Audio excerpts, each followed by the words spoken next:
Alright guys, we got a big data download right here. We just got this a couple hours ago. I'm a little late on this, but I still wanted to make a video on it nonetheless. So yeah, let's just get right into it. So right here you can see everything. This is pretty much most of the stuff that came out. Not too much, not a huge big data download compared to the last couple we've gotten. But you gotta remember this is part 3, so there's no more banners or anything. So a lot less assets for them to add. So right here we just have new maps for some of the new stages coming out, like the Easy A's, or the Easy A area. We have, this is for one of the events, and then this is for another Easy A area. And then here we have the medals for the free-to-play Cooler Squad that are easying, obviously. So that's pretty good. We'll go over all their stats. I already got it pulled up, but I just want to go over everything here first. So we got another map. Oh, this is for the next Red Zone stage, for the Wicked Bloodline edition, so that's pretty cool. So it is only stage 5, so unfortunately we're not going to be getting like a Golden Frieza or anything. I was kind of hoping for that, but I think there's still plenty of room for that for another Red Zone stage, because I think it's pretty clear that they're going to try and do Red Zone more in the future. They don't want to just, you know, they're not just going to stop with these 3.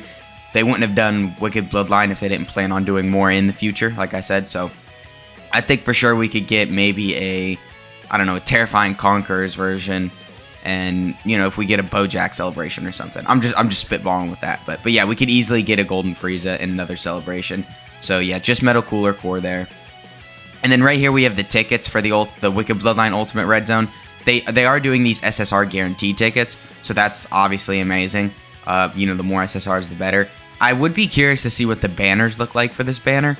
What the banners look like for this banner, what the featured lineup is, and LRs you could pull, because I think there's a lot of good LRs they could throw in here.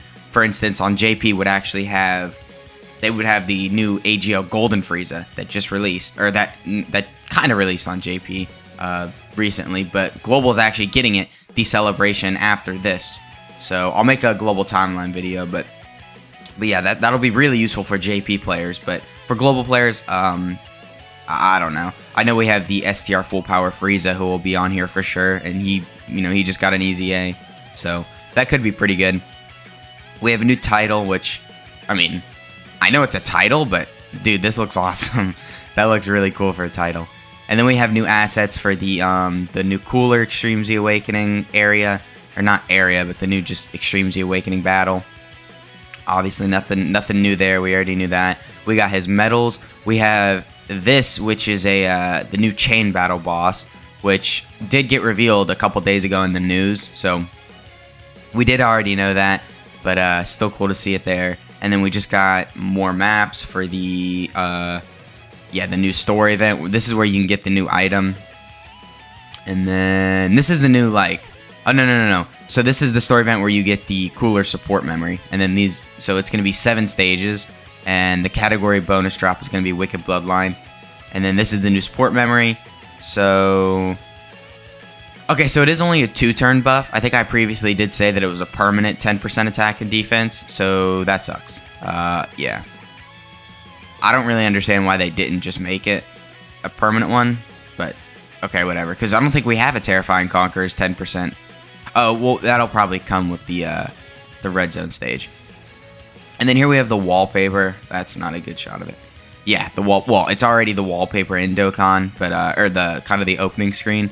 But this is gonna be a wallpaper now. Honestly, it looks really good. I think Gohan looks a little weird, and maybe Cooler looks a little weird. Look at his lips. I don't know why that looks weird to me, but I mean, pretty cool, I guess. We got, just some Goku assets, Vegeta assets, Gohan, Krillin, Bowser, and some assets, more assets for Goku. We got this, which is just an asset to the Link level stage, I think, so that's cool. We got an Icarus, and I'm pretty sure that's it. We have new movies, but I'm not going to show any of the movies. I like seeing it just in-game first, so. Okay, so let's get into the information for the new free-to-play Cooler Squad. So I've already read over all of them, and I'm just going to give you a brief overview of them. They're pretty good. They're nothing crazy. Dokkan World did already post a video going over them too, so I suggest you go watch that because you get to see their actual defensive stat and attack stats. They can be very good in some situations. But overall, I don't know how good they're going to be, especially for me who doesn't even have the new Metal Cooler to give him a 200% lead. So I don't know how good they're going to be for me, because the footage I saw of them was them having an extra 60% attack and defense buff than what I'm going to have them at, or at least an extra 30%, because I could just run a Metal Cooler friend. But so yeah, if you don't have the new LR Metal Cooler, I don't really know how good these guys are going to be for you, but still, I mean, we'll just go over their stats. I'll stop talking. So their leader skill is Accelerated Battle category, Ki +3 and HP attack and defense plus 77%, or all types Ki +3 and HP attack and defense plus 40%. Doesn't really matter, but I guess that's kind of a good little buff right there. And then his super attack is greatly raises defense for 1 turn and causes supreme damage to enemy. This is really good. The only thing they could have done better was made it greatly raises attack and defense, but I mean, that doesn't really matter. I'm still really happy they just made it greatly raises defense. If they kept it just at raising defense, I mean, that would still be good, but because I built all of these guys, every single one of them, I built them full additional. I don't know if that was the smartest play, but now that they greatly raise defense on super attack, it was probably the best. That's probably your best option, is going full additional, because I think from what I saw, they're not going to be crazy high defensive stuff. I mean, you could get them definitely like very high. You can get them to very high defense, but because they get key spheres, which or they get attack and defense on key spheres, which we'll go over in a minute. But if they're chilling a little under 200k defense, which most of the time they are, before you get any key spheres or anything on a 200% leader skill, then you know, a double super is going to be really useful, because that's 250% increases. You know, and if you're a little under 200k defense, that would get you pretty high on defense at least. But all right, sorry, I'll stop talking. Just these units got a lot to talk about. So onto the passive skill. He changes STR key spheres to rainbow key spheres if the character is the first attacker at start of turn. So I mean, this guy'd be good for floating. Attack and defense plus 40% per Wicked Bloodline category on the team, up to 200%. So that's really good, considering their stats. Or no, that's not their stats. Yeah, considering their stats are jumping up massively. So a 200% buff, because if you want this guy to pretty much even be viable, you're gonna have to run him on a full Wicked Bloodline team. I don't really think you can miss out on any of these 40%. So yeah, but I mean, I don't know, with his Easy 8 stats and a 200% base attack and defense, I mean, he's gonna be looking good. You know, he's not gonna be looking that bad for sure, at least for a free to play unit. So yeah, and then he gives all allies Ki +2. Okay, so they just kept it. They didn't give him any attack or defense, but it's unconditional now. There's no, you know, HP restriction. He has a medium chance of evading enemies' attack, so they didn't bump that up to a high chance either.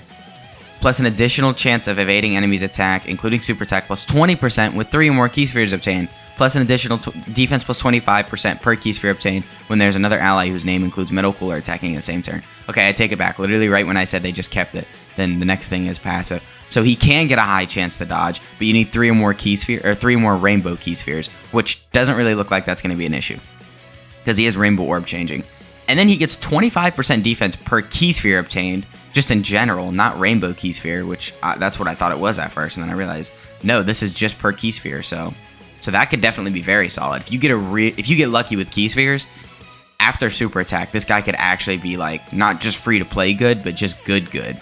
Especially considering, you know, if you get a lot of key spheres, you're probably going to get 3 rainbow key spheres. So then he's going to have a 50% chance to dodge, and he's giving 2 key support. Like, that's a pretty good unit right there. So definitely very solid on the AGL Metal Cooler.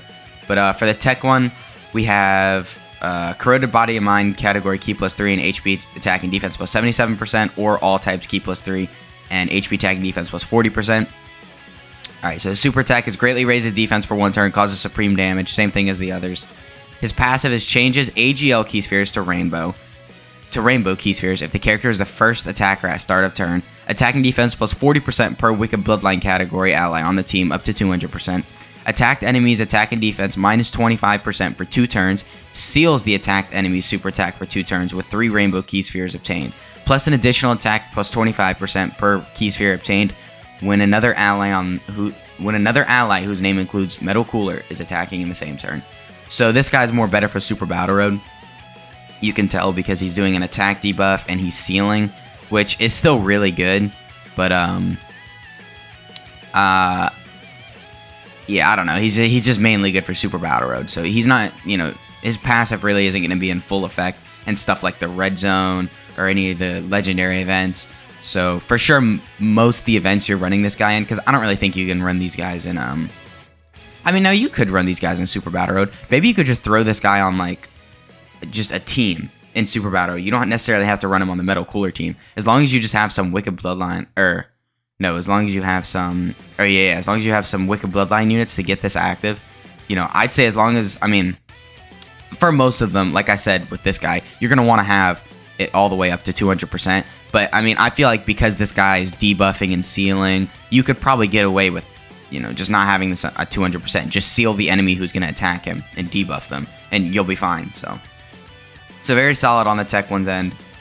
For the Int one, we have target Goku category, Ki +3 and HP Tech and Defense +77%, and then all types Ki +3 and HP Tech and HP Tech and Defense +40%. His super attack has greatly raised his defense for one turn, causes supreme damage to enemy. He changes Tech Key Spheres to Rainbow Key Spheres if the character is the first attacker at the start of turn. Attack and defense +40% per Wicked Bloodline category ally on the team up to 200%. Recovers 10% HP at start of turn, then recovers an additional 5% at the end of turn with 3 more Key Spheres.